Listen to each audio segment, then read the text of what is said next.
Imagine a nation on edge, where heated political words could be sparking real-world violence against those sworn to protect us. That's the alarming situation emerging after a deadly attack on an ICE facility, leaving one person dead and raising urgent questions about the power of rhetoric in today's divided America. But here's where it gets controversial. Could inflammatory language from prominent Democrats be indirectly contributing to this dangerous climate? Let's dive in and unpack this story step by step, making sure even newcomers to these debates can follow along easily. For those just getting acquainted, ICE stands for Immigration and Customs Enforcement, a federal agency tasked with enforcing immigration laws and combating threats like human trafficking and drug smuggling. It's a job that puts agents in high-risk situations, and lately, they've been facing an unprecedented surge in assaults.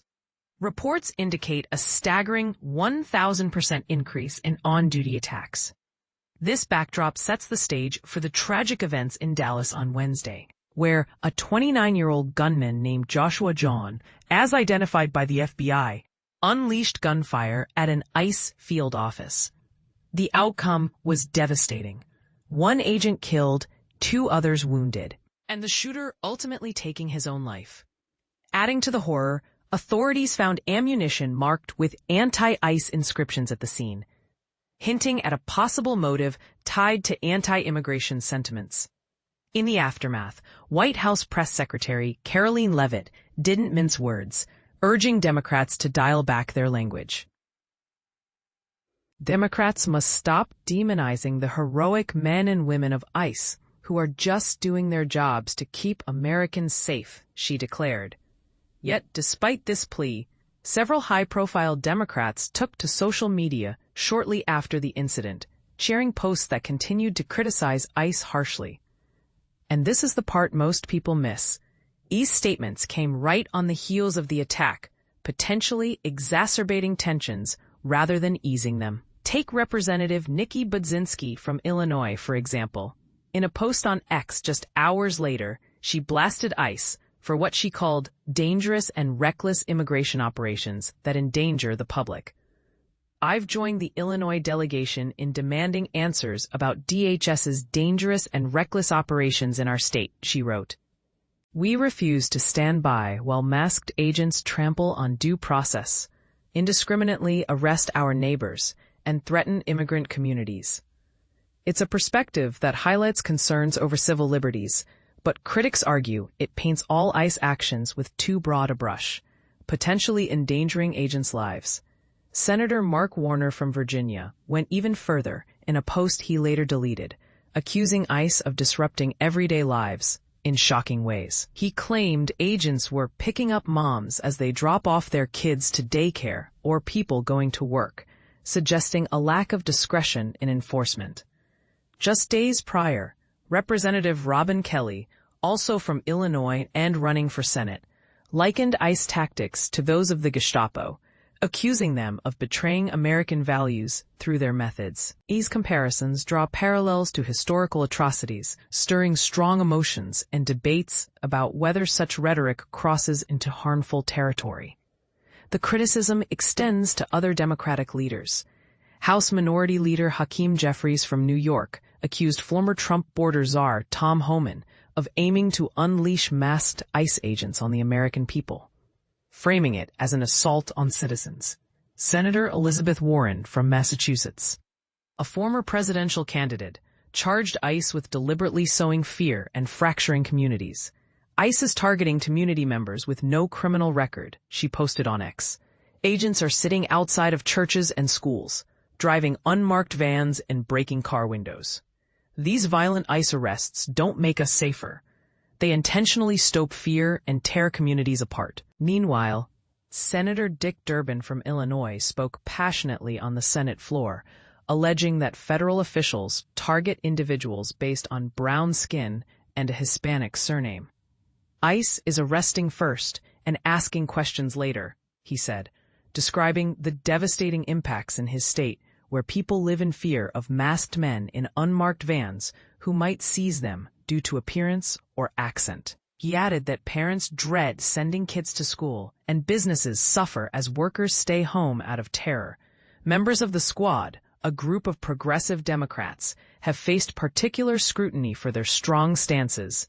The day before the shooting, Representative Ilhan Omar from Minnesota shared a news story, which she later removed, claiming ICE used a 5-year-old autistic child as bait to apprehend her undocumented father. The Department of Homeland Security disputed this, stating the father abandoned the child during a pursuit. Omar's repost included a call to abolish ICE, labeling the actions vile and beyond cruel. Representative Ayanna Pressley from Massachusetts accused President Donald Trump and ICE of waging an absolutely shameful campaign of terrorizing our communities to the point that students are too afraid to go to school. Representative Rashida Tlaib from Michigan has accused ICE of an illegal abduction of activist Mahmoud Khalil, while Representative Pramila Jayapal from Washington claimed ICE is racially profiling and kidnapping people just for looking Latino or speaking Spanish, calling it a secret police operation under Trump. In response, the Department of Homeland Security has issued a firm call to end the dehumanization of ICE agents. The men and women of ICE are fathers and mothers, sons and daughters. They get up every morning to try and make our communities safer. The agency posted on X. The violence and dehumanization of these men and women who are simply enforcing the law must stop. DHS Assistant Secretary Tricia McLaughlin, speaking on Fox News after the attack, emphasized that such rhetoric leads to agents and their families being doxxed and targeted. It's absolutely unacceptable, and I do think it's incumbent really upon the media, upon politicians. We've got to turn the rhetoric down. We don't want anyone to be hurt. We don't want anyone to get killed. This is an awful day, she said. President Trump echoed this on Truth Social, posting, "I am calling on all Democrats to stop this rhetoric against ICE and America's law enforcement right now." This incident isn't isolated. It caps a wave of escalating tensions, with reports of anti-ICE disruptions and even riots in some areas. For instance, consider how rhetoric can inspire actions. Much like how historical speeches have rallied crowds, but in reverse, potentially inciting harm. Beginners might wonder, is there a line between free speech and incitement? Experts debate this, noting that while politicians have a right to criticize policies, extreme language could embolden unstable individuals, as seen in this shooting. But here's where it gets controversial. Some argue that Democrats are merely highlighting injustices in immigration enforcement, pointing to real abuses like the alleged child baiting incident, even if disputed. Others counter that such blanket condemnations dehumanize dedicated officers, risking their safety and undermining public trust in law enforcement. Could this be a case of political polarization gone too far, where words become weapons? Or is it a necessary pushback against overreach? What do you think? Should leaders on both sides tone down the heat to prevent tragedies like this? Do you agree that rhetoric plays a role in real-world violence, or is that overstating it? Share your opinions in the comments. Let's discuss.